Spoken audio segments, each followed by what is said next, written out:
Hello and welcome to episode 7 of Interface. My name is Matt Murray and with me as ever is James Farley. How's it going, James? Pretty good. You? Yeah, I'm doing well. Yeah, it's post E3 and post WWDC week, so yeah, it's all good. I mean, last week's conferences were brilliant. I did feel a little bit I felt almost like I'd been on a stag do on like Wednesday and Thursday. You know, after watching E3 conferences till 5 a.m. for 2 days in a row, and then of course we had all the WWDC stuff in and amongst that, and the football as well. It's been a whirlwind for a nerd like me. Yeah, I think after the Monday I was an absolute mess. It was like the Tuesday I felt so ill. It was really horrible. I think it was watching like several conferences like simultaneously whilst also using the forum and Twitter and like Facebook and everything all at the same time. And then squeezing a couple of podcasts out as well. It was horrendous. It was brilliant. Yeah, I don't think I'd do that again. It was just imagine what it's like actually like going there and covering this stuff. And like, I mean, obviously you hear about people being E3 and also I guess less so WWDC, but certainly E3. You know, you hear about people being ill afterwards and absolutely shattered from like 3 or 4 days of constant sort of walking around, interviewing people and game demos, and I guess drinking and partying as well. I mean, I was knackered and I was just sat at home in my pants. You know, Matt, they're the real heroes. Yeah, they are. Anyway, we're going to start the show with a couple of talking points. Farley's got something to talk about, so have I. Then we've got a question a week, and then that's us.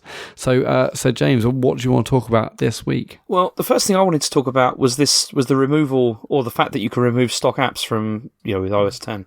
I was really surprised to hear that they were actually going to do this. What did you think? I mean, were you surprised? This wasn't obviously announced at the WWDC keynote. This was announced or sort of found out, or sort of talked about on Twitter and websites after the beta version of iOS 10 had come out, really. So this wasn't announced. This just essentially found out the fact that you could delete stock apps like Mail and Calendar, I guess, and other ones like that. I mean, it's good. Although, have you read all the news today? And they also talked about it on the live version of Talk Show that the apps aren't actually deleted from thing. Like all the code and stuff is still in iOS. It's just that you can delete apps, and also because I can't remember the words they use, but with all that sort of the efficiencies and whatnot, like all these stock apps only take up 150 meg.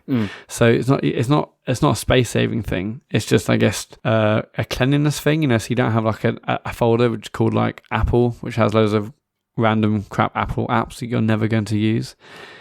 I mean, it's great. I mean, this doesn't mean we can set default apps, though, does it? Well, that's the question I had, because I know that you can't like actually delete them, and they are just sort of hidden, really. But I mean, the thing is, you must be able to set like something new to be able to do stuff. Because I mean, if you click like links and stuff, like for example to email, what happens? If you click that, is it going to take you to the App Store and say, "Please download Mail"? Because I don't know. And this is one of the few times I haven't actually installed the iOS beta, so I'm not sure. I mean, I'm sure I read something on Twitter where someone said, it just crashes the phone. Which I can't believe. I can't believe that's actually the endpoint if you delete the Mail app, for instance. I mean, do you think this is paving the way for them to allow for default apps?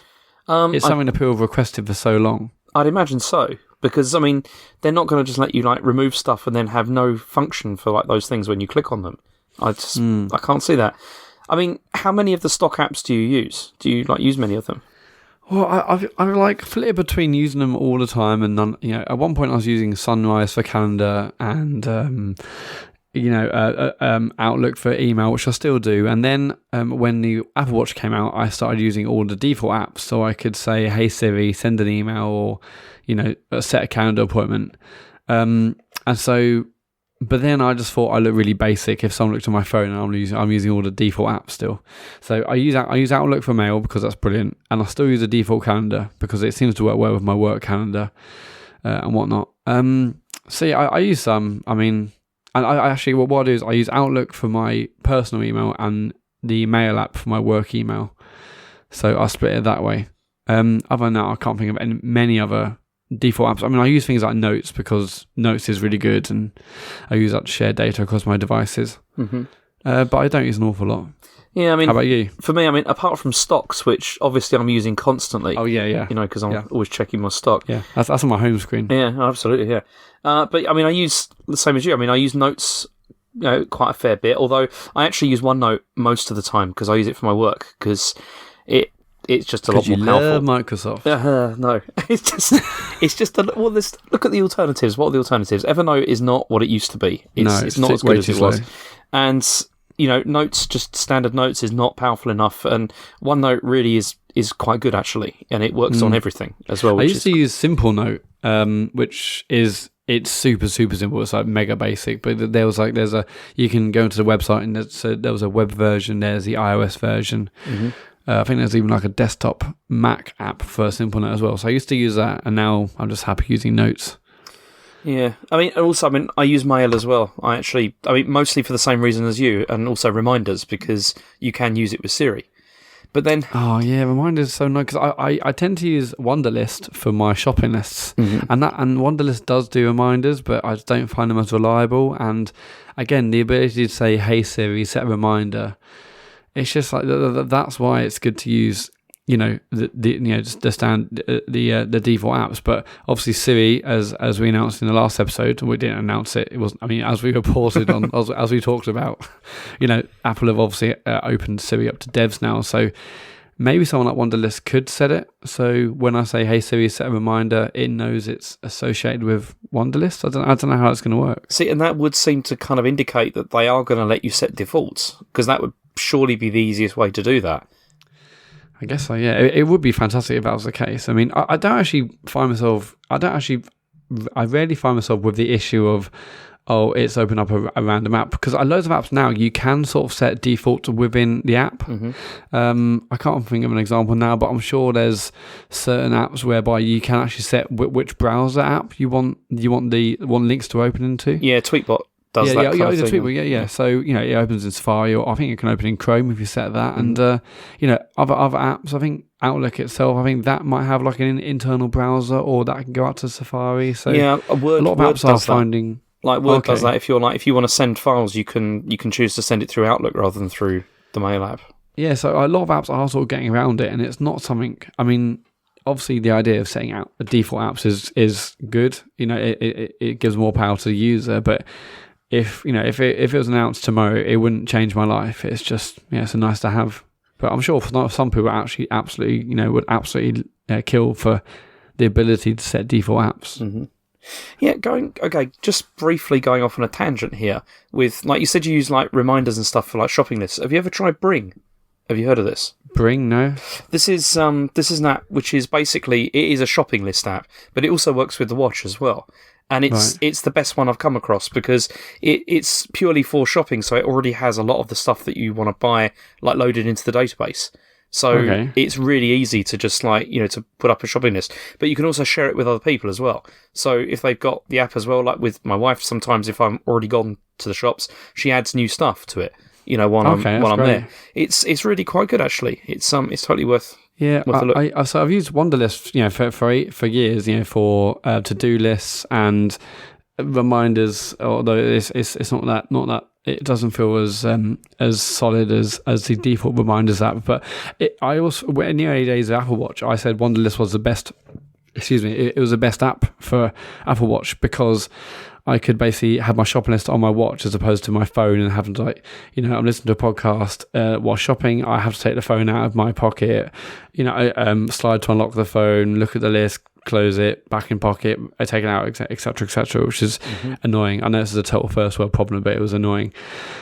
So then Apple Watch came out and I used Wunderlist on watch, and it was brilliant. I could just hold my wrist up, go up and down with the crown, check off a bit of shopping, and I still think that's a great way to use the app, really. Yeah. Although the app itself is a little bit flaky. That's pretty much exactly what Bring does, but it's also it's pretty solid. I've had no problems with it. It's I might give it a go actually. Yeah, you should take a look. It's free as well, so it's worth a look. And is it like a web version, or is it just apps? I think it's just apps, yeah. Okay, and that's Bring as in BRING? Yeah, that's right. With an exclamation mark, I think. Okay. I'll look out for that exclamation mark. They're pretty wacky, but But so, I mean, I guess we can assume that this deletion of stock apps will just allow for defaults in the future. Seems like it's coming. But then also, because they've stuck the apps themselves in the App Store as well. And yeah, I've seen that, yeah. Does that mean there's going to be like more updates? Like outside of the... Like, every year we have the core OS gets updated, so they're going to do the same thing. I think they said on the talk show this week, on John Gruber's podcast, I'm sure it was Craig Federighi and Phil Schiller were both on the show this week, and I'm sure it was a live show from WWDC, and they said that core apps like mail and stuff won't get it. It'll still be the big annual updates. So it's just that they thought when people delete mail, for instance, where are people instantly going to go? They're going to go to the App Store to try and find the app again. So that's why they put apps like mail and stuff on the App Store. Mm-hmm. But I get the impression that there will just be the standard annual updates for those. See, that's a shame, because I really wish they did more with some of these apps. And because that was one of the things that was a bit disappointing about WWDC, for me anyway, was the fact that they didn't mention anything really that was being done to improve them.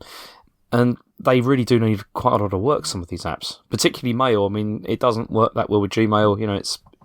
It could do with some updates. Yeah. I guess that's one of the weird things. Maybe we'll come on to this in our question of the week, where we talk about what was missing from WWDC. So, but I've got some more thoughts. About the fact that they didn't really mention any of their big apps. Mm-hmm. But we'll come on to that. But so is there anything else you want to mention about the deletion of stock apps? No, I don't think so. I mean, obviously, having the option for removal I think is probably a good idea, because it does annoy people sometimes having those apps. Yeah, I think it would have been a bigger deal had it happened a year or two ago before I think it's like Siri Kit or whatever Apple announced in iOS 9, mm-hmm. whereby apps like Tweetbot have like their own version of Safari in the app. So obviously, a few years ago, like Tweetbot had to build their own browser, and it was like a terrible browser, and you wanted it just to go into Safari. Now Safari can be a part of any app. Mm-hmm. So I think this would have been a bigger deal back then, where you're having to deal with really, really terrible browsers, where you might have liked to say, I'll just use Chrome or whatever. But yeah, I don't think it's such a big deal now, but it's certainly nice to have. I mean, the truth is most people probably won't even bother, to remove stuff. Absolutely not. No. It'd be for power users, definitely. Mm-hmm. Yeah. So the thing I want to talk about this week was basically the big changes to Apple Watch that were announced at WWDC. There's actually quite a few changes that they've announced, but two of the big ones for me, arguably the biggest one for me, is the fact that they've changed what the side button does. Mm-hmm. And obviously up to now and still now, I guess, until watchOS 3 comes out, the side button is a button you press and that brings up a circle or a couple of rings of your favorite people. So I guess these are favorites synced from your phone, and all those people in a ring, you can basically touch on the person, you can ring them, you can message them, you can send your heartbeat to them and whatnot. That's obviously it's obviously been a huge feature, because it's one of only two hardware buttons on the actual watch itself. There's the digital crown, which you can use to scroll up, scroll down, zoom in, zoom out, mm-hmm. and generally interact with a fair few apps. And then there's this big side button, which is purely just for contacting your favorite people. But obviously in watchOS 3, they've essentially scrapped that, and now the side button is a completely different. It provides completely different functionality. Now it takes you to a dock of your favorite apps or most recently used apps. And I guess what I wanted to mention, what I wanted to discuss with you, is the fact that they were obviously testing this for like many years, I presume, at least a year, I guess, testing the OS, testing how they use the watch before announcing it. Isn't it weird that after just a year of users using it, essentially Apple have worked out no one even uses that feature? But I guess between Apple engineers and Apple themselves, they must have thought, this is brilliant. The fact you can contact your friends with one button. With just one button, and then you can do all of that. But I think the thing that they misjudged was they probably thought that people were going to be using the watch to contact people a lot more than people actually ended up doing, because of the fact that using the watch to contact people is quite fiddly. As in, it's not the ideal way to do it, is it? Like if you want to call somebody, okay, I can make a phone call on my watch, which, has a novelty factor like the first couple of times. But after that, you're like, I think I'd rather use my phone. This would be better. If someone rings me and I'm home and maybe I'm dealing with Elodie, I will often answer on the watch, just because if I'm, say, feeding LED or my phone is elsewhere, or I don't know, if I'm holding LED, so that's my daughter. So it's just easier to answer on a watch, and then it's just it's a mobile speaker, isn't it? It's brilliant. But I don't tend to call people on it ever. Yeah, I mean, I've just found it a bit like the sound quality. I don't find is that great, and like I tried to use it outside once, and also you feel like a tool. It's not like that good, to like kind of for that. But I mean, how often have you used the side button though? Because I mean, apart from when I wanted to annoy you by sending you my heartbeat, that's it. I used it loads at the beginning, mostly when people were asking me what the watch was about, and I was demoing it, and I was like, yeah, you can press this button and contact your best friends, and then I was like sending people heartbeats and drawings again, just as a demo. But in actual real use, I mostly accidentally hit it myself, and then I have to press that digital crown to get rid of it, and yeah, it's not great. But the fact that they tested this for a while, thought it was brilliant, and now suddenly it's actually not that good in real life scenarios. Really interesting. But I watched a video just before we started recording tonight, and the fact that this dock does look really, really good. I think it's really going to change how we use the watch, and I've been really tempted to install watchOS 3. Apparently it's a bit buggy, obviously it's a beta, but again, another thing I watched on the video tonight was the fact that they said that they want all actions to basically be one tap away when you're in an app. So for instance, when you open the timer app, it's got like a selection of common timers, like 1 minute, 3 minutes, 5 minutes, 10 minutes. So that once you're in, you can scroll to the bottom and set a custom timer, but they're trying to give you default or quite common ways to use an app, so you can just do something with one tap, which is great. They also said that anything longer than 2 seconds is way too long, so hopefully they're cutting down a lot of the rubbish we've had to deal with up to now. So what about do we know how many apps stay in the dock? Do we know that yet?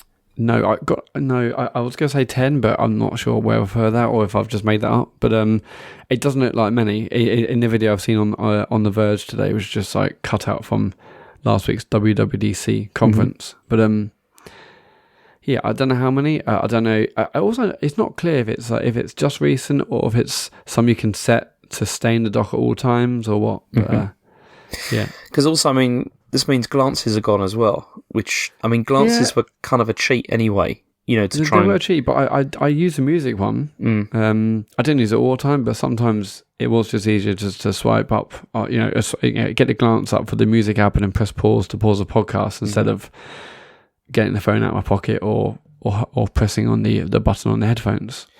Yeah, I mean, I mostly use glances for activity, for like to see, how my activity is kind of going, and also for Bring as well, that I mentioned earlier, because that obviously works on there. But I mean, the other major thing I use it for still at the moment is still Twitter, because you can use it. I can't believe you use Twitter on your watch. I'd like to use Twitter on my watch, but it's currently broken for me, which is really annoying, because if I use the glances, then I can get like my most recent tweet. But any time that I open the app now and go to look at your timeline, it just says cannot display tweets. And it's very, very irritating. I was looking online, like a lot of people are having this problem, but Twitter don't seem to be any rush to fix anything, because I think probably nobody uses it. And it's just a bit of a shame, because I actually quite liked using that, but I know you're not interested. No, but I guess with background downloading, that's also been announced as part of watchOS 3, then I'll be up for seeing how Tweetbot could work if it's background downloading. You say glances are gone, but I also use that one where you swipe from the bottom and you get like, it's basically control center or whatever. So you can see, you can put on do not disturb mode, and you can press a button to like ping your phone. Hopefully that's still available. That's like the single most useful feature of the Apple Watch, to be honest. Yeah, it's brilliant.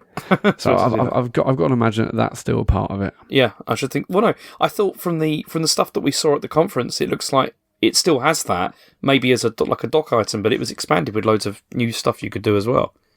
Okay, cool. But I'm not sure. Yeah, but so as well as that, the other big thing, this isn't a huge change in the way that they've changed the functionality of the side button. But one of the things I'm really excited for is this ability to swipe between watch faces. So as opposed to having to 3D touch on a watch face and then swipe left and right, and you can customize watch faces. Now you literally just have to swipe from left to right on a watch face to go to another one.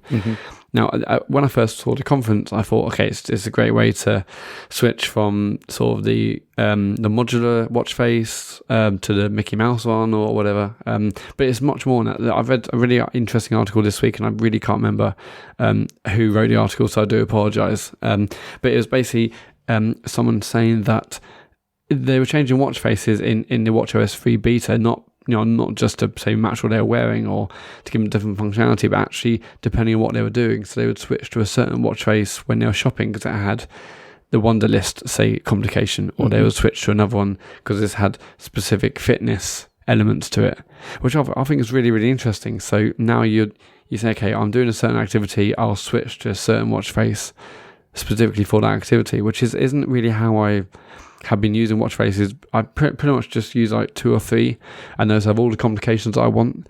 I haven't really thought, okay, this watch face is for a certain activity, this watch face is for, say, shopping, because that has certain shopping complications.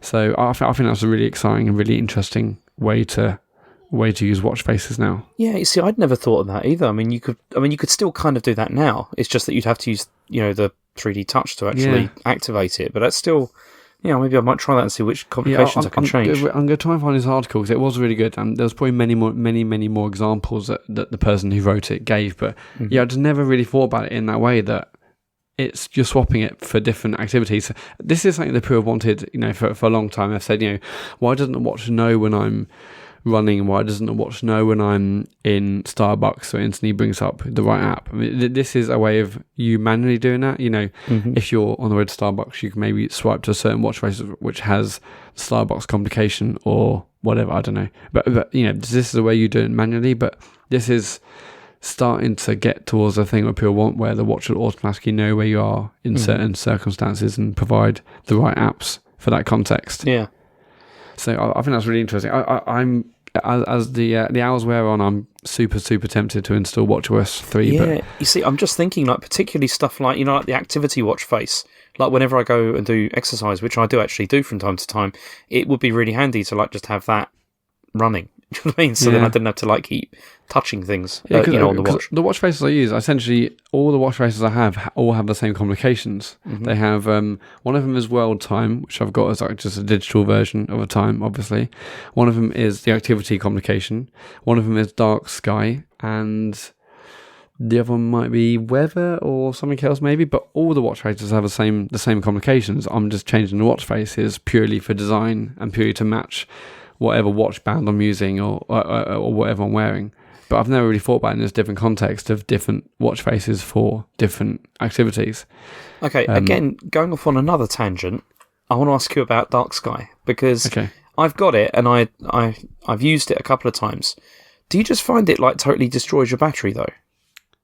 Or has it been okay? I mean, I've had Dark Sky on my watch and my phone for months, and I haven't really sort of I mean, maybe if I took it off, I would notice a big increase in battery, but no, I haven't noticed it caning my battery. Have you only recently started using it, and it's been quite negative? I kind of go. I often start trying to use it, and then I start to notice like the battery seems to be going a little bit faster than normal, and then I'm like, I don't need this. I don't really need to use this. Right. But then it is actually quite useful, because I mean, how have you found the accuracy? I think it's been brilliant. Like, so many times we've had it where it says like rain in 10 minutes, and it has started raining in 10 minutes. I mean, we once at a restaurant, is this at lunch during work, and we went to sit outside, and then me and the 3 people I was with all had Apple Watches, and we all got a notification saying it's going to rain in 10 minutes. But then one person doesn't. Yeah, and it was really beautiful. It was really gorgeous and sunny outside, but we're like, it's probably going to rain. The guy said, "Hey, no, do you want to sit outside?" We're like, no, we'll sit inside. He's like, "Why are you sitting inside?" Like, it's going to rain. It's like, it's not going to rain. Look at the weather. It's not going to rain. We're like, look, if it rains in 10 minutes, could we get a meal for free? He's like, yeah, sure. I mean, and basically, we went inside, loads of people were outside, 15 minutes or so late, it was absolutely tipping down. Everyone came in. He gave us like a wry smile. We didn't get the meal for free, of course, but it has been really, really accurate for me, and that's why I'm still using it. The fact that it does say rain's coming in 10 minutes or light rain soon, it's generally really, really good. So do you use that with like all the notifications on as well, so that it's always using GPS? So notifications I have for dark sky are the 7 a.m. sort of morning report to tell me what the day is going to be like. So, and that's going to determine what I'm going to wear, basically, James. Okay. Or if I need to bring an umbrella or whatever. I can ask Siri for that, but yeah, go on. Yeah, well, Siri. Can you? Or you can say, what's the weather going to be like today? Yeah, you can say, do I need an umbrella? And she'll say, it looks like rain today. and then some pithy response, which was annoying me. So I have that, and then I have like the I'm not sure if it's severe weather notifications, but whatever notification it is when it says rain in 10 minutes, that one. I guess I could probably turn them off. It probably is caning my battery, but I've never had an issue with it. Oh no, maybe I'll try it for a bit longer and see what happens. It's really good. But yeah, I might try watchOS beta before the next episode. It just sounds like it's got loads of really interesting stuff, and my watch is slow as it is anyway, so it's not really gonna be the end of the world if it's a bit slower. But anyway, so those are our two sort of talking points. But now we've got our question of the week. Yep, which was what was missing from WWDC. So what was there, wasn't there that you were expecting there to be, or what do you think should have been there? So what have you got? I mean, I don't want to keep going over it, but obviously hardware, and that's not just like the laptops, but it is Siri speaker and whatnot. And I've got something else I want to say in a bit, but what do you think was missing from WWDC this year? Well, again, aside from the hardware, where was my Apple Watch render? That wasn't there. Yeah, that's so weird, isn't it? What I really wanted to see though was they didn't really talk like extensively about improvements to Siri. I mean, apart from opening up, they didn't really demonstrate whether it was any more intelligent, at the moment at all. Yeah, that's a good point. Actually, did they? No, they just focused on it's open now. You can connect apps to it, but there was not much else. Yeah, they haven't really talked about any. Yeah, the improvements were the fact that other people could link into it, not that itself was getting better. But one of the things that I mentioned earlier was about the fact that they didn't mention they'd updated mail and stuff, and do you not think it's the fact that now they've got 4 OSs to talk about, that things like them mentioning updates to mail and stuff, it just isn't going to happen anymore. I can't, unless it's going to be like a 3 hour keynote. I guess that's true. I mean, but then I would like to see them communicate some of that detail like a bit more thoroughly, like outside of the conference. Do you know what I mean? Like through bullet points or something to say like some new stuff they've got, or at least mention that there is new stuff. But just say but they didn't say anything at all really. Yeah, but one of the we've obviously mentioned lack of hardware. It seems to me that they're maybe pushing their hardware to their autumn, their September announcement. Which, if that's the case, obviously every September we have a new iPhone unveiled. Obviously, there's been no Apple Watch out yet, so we could probably estimate that would also be out in September. There's no laptops, maybe they'll also be in September. Do you think it's getting ridiculous, the fact that they will announce and release all their products in one quarter, or do you think that makes sense? I mean, it's expensive time to be an Apple fan in September, and if I think, okay, I've got to try and get money for like a new watch, new phone, potentially like a laptop if I wanted to do that. I mean, does it seem to you that they will be pushing all their announcements and releases to one quarter towards the back end of the year? They do seem to be, but then I think what we're going to see is that they're probably not going to update as many things as they used to. Like, before they used to refresh pretty much, like a lot of the lines at the same time.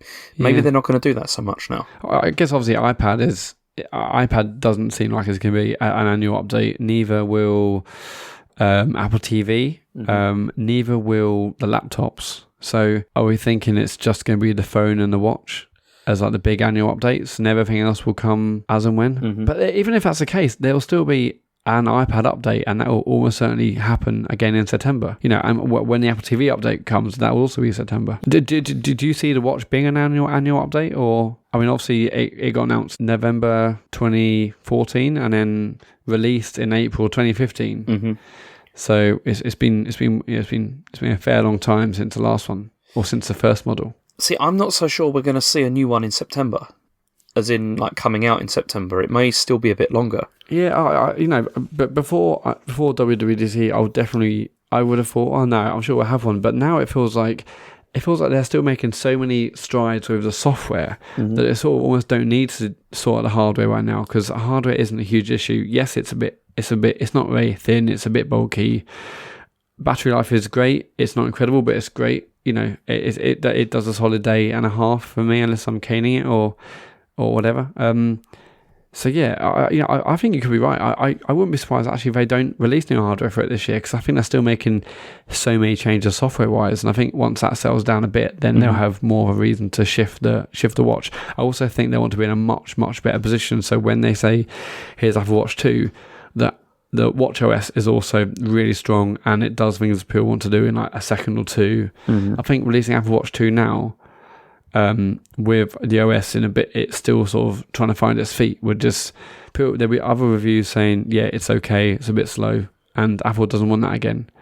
So I think Apple will wait actually until the OS is in a really strong position, whereby it's only the hardware that's potentially holding it back.